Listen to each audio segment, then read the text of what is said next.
자, 오늘의 마지막 영상입니다. 자, 오늘 영상 3개예요. 왜냐면은 이게 뭐 이걸 길게 설명한다 그래서 여러분들한테 이게 더 정확한 설명이라고 할 수가 없기 때문에 간단하게 끝내도록 하겠습니다. 그리고 뭐 여러분 시험 뭐 보시고 중간 보고서도 제출하셨는데 이제 이 영상 또 보시려면 좀 짜증 나실 거 아니에요. 그래서 오늘 내용이야 요 정도로 하고 충분해요. 그래도 여러분 이해하시는데 아무 지장 없습니다. 제가 보기에는요. 자, 그리고 다음 주에 이 책에서 안 했던 부분만 조금씩 골라서 끝내면은 이 책은 완전히 끝이에요. 자, 12주차가 이 책이 끝이고 13, 14, 뭐 15주차까지 만약에 뭘 한다 그러면은 자, 거기에 대해서 자, 제가 좀 말씀을 드리도록 할게요. 그러면은 자, 이게 이 책이 뭐 많은 내용을 담고 있긴 하지만 여러분들이 이제 이 책이 지금 나와 있지 않은 게 뭐냐면은 통계 작성된 표 있잖아요. 표. 뭐 남자 몇 명, 여자 몇 명 이런 게 있잖아요. 그 표를 읽는 방법을 좀 알려드려야 돼요. 그게 사실은 좀 핵심적인 얘기 중에 하나입니다. 제가 개인적으로는요. 자, 일단 설명을 할게요. 137쪽에 임의표본 추출법이라고 되어 있습니다. 임의표본 추출법인데, 자, 편의표본 추출법이라 그래서 이거는 연구자가 그냥 본인이 생각하는 대로 하는 거예요. 임의대로. 길거리 조사. 자, 이거 좀 해주시겠어요? 우리 스티커 붙이죠? 요새 이제 유튜브 영상 보면 뭐 이게 스티커 붙이는 거 많이 하던데요. 스티커 붙이는 게 임의표본 방식이에요. 조사자가 임의대로 표본을 추출한다 하는데 사실 그런데 이게 너무 임의대로 하면 안 되고 이게 소비자 만족도 조사 같은 경우는 뭐 서울 명동에 사람들이 많이 지나다니는 그 사거리가 몇 개 있어요. 거기에다가 이제 조사자 두세 명을 배치를 해서 번화가에서도 그 중에서도 사람들이 이렇게 많이 지나가는 곳에 지점을 배치를 하고 거기서 이제 응답을 얻습니다. 자, 그게 임의표본 추출 방법의 핵심이에요. 사람은 임의대로 뽑을 수 있는데 장소를 잘 잡아야 돼요. 그리고 장소가 정해져 있어요. 이런 뭐 A라는 뭐 조사는 뭐 어느 장소에서 한다 이게 정해져 있어요. 그래서 요거는 임의표본은 장소가 중요하다. 자, 그다음 137쪽에 판단표본 추출이라고 있습니다. 이건 뭐냐면은 자, 이게 조사하고자 하는 모집단을 충분히 대표할 수 있다고 판단되는 사례를 누가 뽑는다? 자, 조사자가 선정한다. 자, 대학생들이면 대학교 앞에 가야죠. 자, 그 다음에 때에 따라서는 자, 강의실에 들어와서 양해를 구하고 교수님이나 선생님이 양해를 구하고 교실에 들어와서 뭐 할 수도 있는 거잖아요. 이게 바로 판단표본 추출이죠. 때에 따라서는 나는 특정한 복지관을 가서 거기에서 조사하겠다 그러면은 판단표본 추출이죠. 왜냐? 우리 이 지역에서는 자, 천안 지역에서는 평택 지역에서는 안성 지역에서는 거기밖에 없다. 좀 유니크, 좀 독특하다. 거기밖에 없다면 거기 가야죠. 자, 이게 판단표본 추출도 많이 쓰입니다. 의외로요. 자, 그리고 138쪽에 할당표본인데, 자, 이게, 이거는 뭐냐면요. 자, 138쪽의 할당표본 추출은 조사자가 이미 몇 명을 얼마나 몇 퍼센트를 조사할지를 미리 정해요. 기준을 정한 다음에 추출하는 방식이에요. 그래서, 자, 이거는 앞서 말했던 층화표본 추출 방법 같은 거하고 좀 비슷한 면이 있는데, 자, 이미 자, A 학교에 가면은 A 고등학교에 가서 공부 잘하는 사람 3명만 뽑는다 또는 공부 못하는 사람 3명만 뽑는다 이런 식으로 미리 비율을 정해놓는 거예요. 미리 좀 요새 말은 답을 정해놓는 거예요. 그렇게 해서 가서 딱 그 인원만 채우면은 조사가 끝나는 방식입니다. 그래서 조사자는 어디에 어느 정도 표본이 얼마나 있는지를 좀 알고 있는 상태에서 할 수 있는 방식이에요. 이거는요. 자, 오늘 우리 10명만 조사하면 돼. 거기 가서 야 10명 조사 다 했네. 야 우리 예상보다 빨리 끝났어. 그럼 끝이에요. 이것도 많이 씁니다. 이 방법도요. 자, 그래서 이거는 연구조사자가 경험치가 좀 있는 사람이에요. 아, 이거 저기 가면 딱 될 것 같아. 있어요. 그런 경우가요. 할당표본 추출법입니다. 자, 그리고 138쪽에 가장 이제 재미있는 방법 중에 하나가 눈덩이 표본 추출이죠. 자, 이건 뭐예요? 제가 이제 우리 여러분들 17명 정도 계시니까 자, 제가 처음에 이제 1대1로 얘기를 해요. 자, 이제 끝났는데, 자, 이제 조사가 끝났는데, 누구를 지목하고 싶겠냐고 물어봐요. 그러면 그 지목하신 분한테 제가 가서 조사를 하고 또 지목하면 그 사람. 이게 왜 우리 저 무슨 뭐 아이스버킷 챌린저에 왜 예전에 왜 물 뒤집어 쓰는 그런 거 있잖아요. 뭐 지목해서 저는 이 다음에 누구를 지목하겠습니다. 그럼 가가지고 물 뒤집어 쓰는 거 그런 거 있잖아요. 자, 이게 눈덩이 표본 추출 방법이에요. 그래서 연구자가 특수한 주제, 이거는 잘 일반인들이 알기 어려운 주제인 경우에 일단 한 명을 딱 찾아가요. 찾아가서 조사를 한 다음에 혹시 이 주제를 누가 더 안다고 생각하십니까? 그러면은 그 사람이 얘기를 해줘요. 그럼 전화번호 같은 거 받아가지고 연락을 해요. 자, 이게 사실 이런데 누구누구한테 얘기를 들어서 간다 그러면은 흔쾌히 받아줘요, 보통.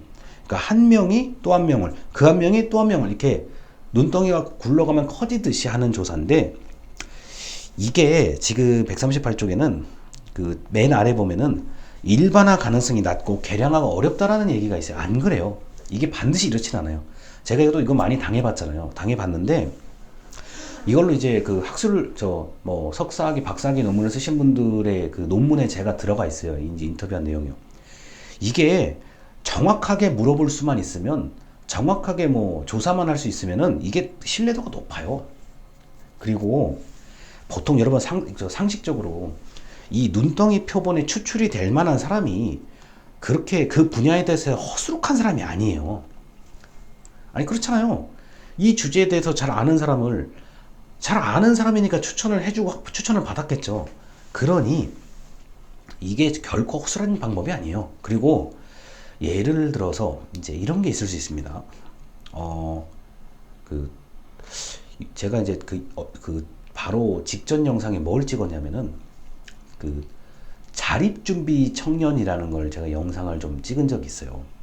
그러면은 자, 자립준비 청년한테 물어보고, 자, 당신이라면 누구를 추천하겠냐? 그러면 그 똑같은 또래 자립준비 청년한테 이제 추천을 받을 수가 있잖아요. 물론 이게 저 가상의 상황입니다.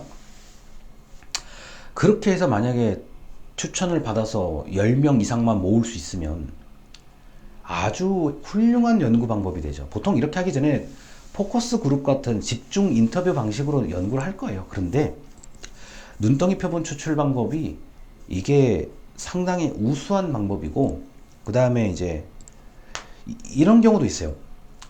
제가 이제 끝났어요. 자, 김영재 우리 선생님께서는 누구를 추천했으면 좋겠습니까? 근데 내가 그 사람을 잘 알지는 못하는데 최소한 이름은 알고 그 사람의 뭐 이메일 주소든 연락처 뭐 하나를 알아요. 그러면 잘 알지는 못합니다.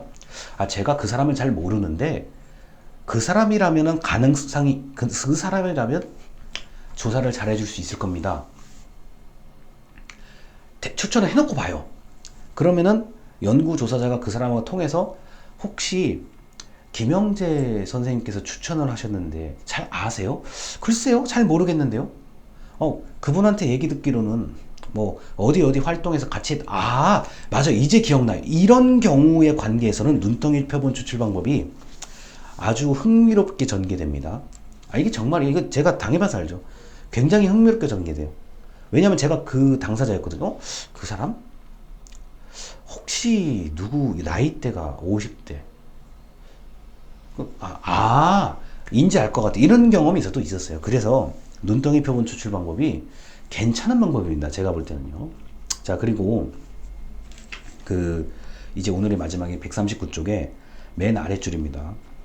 우리가 언론을 통해 선거 여론조사를 이제 볼 때 뉴스 마지막에 보면은 95% 신뢰 수준에서 플러스 마이너스 3%의 오차가 있다는데, 여러분 95%의 신뢰 수준을 확보할 정도가 되려면 일단 표본이 많아야 돼요. 그래야 이렇게 저 중간이 볼록한 모양의 자 표준 정규 분포를 이룰 수 있을 정도로 많아야만 95% 신뢰 수준에서 플러스 마이너스 3%. 그래서 우리가 뭐 그 대통령 후보 조사할 때 보면은 오차 범위 내에서 적전이다라는 얘기 하잖아요. 오차 범위 내에서, 그러니까 3% 이내에서 접전이다라는 얘기 하잖아요.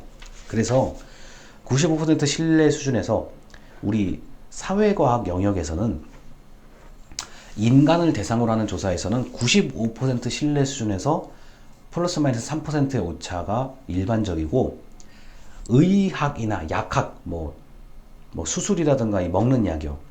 이거 같은 경우는 99% 신뢰 수준에서 오차가 거의 있으면 안 돼요. 왜냐면은 한 명이라도 치료가 잘못돼서 죽으면 안 되고 한 명이라도 약을 잘못 먹어서 죽으면 안 되잖아요. 이 경우는 99% 신뢰 수준에서 오차가 거의 없어야 돼요. 그래도 사고가 나요. 가끔은. 그렇기 때문에 상당히 많은 연구를 해야 됩니다. 그래서 약이 개발되고 실제로 시중에 나오기까지 5년에서 10년 이상 걸리는 경우가 임상실험을 계속 통과를 해야 된다고요. 뭐 첫 번째 임상실험 1상, 두 번째 2상, 3상, 세 번째까지 완료했을 때 나오는 거잖아요. 그럼 사람한테 바로 조사 못 하잖아요. 실험 G부터 해가지고 차근차근 올라오잖아요. 자, 그래서 이 의학학은 99% 신뢰 수준에서 거의 없어야 되고요. 자, 우리가 너무나 통상적으로 많이 먹는 두통약, 우리가 통상적으로 많이 먹는 해열제, 우리가 뭐 편의점에서도 팔고 있는 약 있잖아요. 너무나 뻔한 약들이요. 자, 그런 약들은 수십 년간 수많은 사람들이 복용을 했을 때 엄청난 정규 분포를 가졌을 때 너무 표본의 숫자가 많아서 이거는 뭐 굳이 따로 조사할 필요가 없을 정도로 했을 때 우리가 설명서를 열어보면은 무슨 뭐 어떨 때는 조심해야 될 것이라고 써 있잖아요. 그거는 극히 유사 사례인 거예요. 아니 만약에 편의점에서 파는 약이 먹고 부작용이 많이 일어나면 그게 편의점 팔겠습니까? 아니에요. 그래서 이 신뢰 수준에 관련돼서는 우리가 다음번에 한번 다시 얘기할 건데, 자, 임의 표본, 판단 표본, 할당 표본, 눈덩이 표본은 이미 많이 겪어봤습니다. 사실 눈덩이 표본은 겪기가 쉽진 않은데 임의 판단 할당 표본은 이미 우리가 많이 조사 대상이 되었던 거고요. 그 다음에 요새 유튜브 보면은 뭐 유튜브의 뭐 광고 환경이 어떻습니까? 뭐 매우 안 좋음, 매우 좋음, 매우 좋음. 자, 지금 이 영상이 어떤 느낌을 받으십니까? 뭐 마음이 평온해진, 뭐 실용적인 이런 거. 유튜브 광고 영상 조사 같은 경우는 워낙 유튜브를 보는 사람이 많으니까 그냥 설문 문항을 만들어 놓고 그냥 게시만 시켜도 전 세계의 사람들이 다 들어오잖아요. 그 양이 엄청날 거라고요. 그 공개 안 해요. 그거는 몇 명이 응답했는지 절대 공개를 안 하죠. 뭐 지금 제가 촬영하는 이 순간에도 유튜브 영상을 보면서 그 응답을 하시는 분들이 있을 텐데요. 24시간 365일이잖아요. 이거는 뭐 하루만 돌려도 샘플이 차고 넘치고 표본이 차고 넘칠 거 아닙니까? 이런 경우는 자, 우리가 알고 있는 현재 이 조사 방법을 다 뛰어넘는 얘기예요. 그래서 자, 이 표본 추출까지 오늘 영상 찍도록 하겠습니다. 자, 들어주셔서 감사합니다.